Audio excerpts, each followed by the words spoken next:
بسم الله الرحمن الرحیم. یو ورور پوښتنه کړې ده، وایي که چیرې د ماښام لمونځ د یو چا څخه 2 رکاته تیر سي، 1 رکات د امام سره ونیسي، دا 2 رکاته به څنګه راګرځي؟ ځینې کسان وایي داسې کوي چې پر اول رکات کښېني او ځینې نه کښېني، او همدا ډول وایي د ماخستن لمونځ که چیرې د سړي څخه 3 رکاته تیر سي، نو دغه 3 رکاته به څنګه راګرځي؟ د دغه ورور د پوښتنې په جواب کې باید ووایم چې د یو چا څخه د ماښام 2 رکاته تیر وي، امام چې سلام وګرځوي، دا مقتدی به ولاړ سي،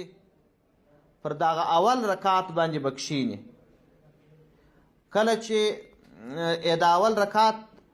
ادا کړي کښېنستی، پر هغه 2م رکات باندې به بیا کښېني، او د ماخستن لمونځ به بیا چې 3 رکاته ځینې تیر وي، هغه به داسې کوي چې کله امام سلام وګرځوي، پر دې اول رکات به کښېني، بیا به پر 2م رکات نه کښېني، پر 3م رکات به کښېني. حاصل دا چې د ماښام په لمانځه کې د ده 3 ناستې سوې، یوه ناستې د امام سره وکړله، په آخر رکات کې ورسره کښېنستی، او 2 ناستې په 2 رکاتو کې وکړله، او د ماخستن لمونځ هم چې امام سلام وګرځوي، یوه ناسته د امام سره وکړل، پر د اول رکات به بیا کښېني، پر 3م به نه کښېني، پر 4م به کښېني. العنایه جلد 2 صفحه 40، هندیه جلد اول صفحه 1 والسلام علیکم ورحمة الله وبرکاته.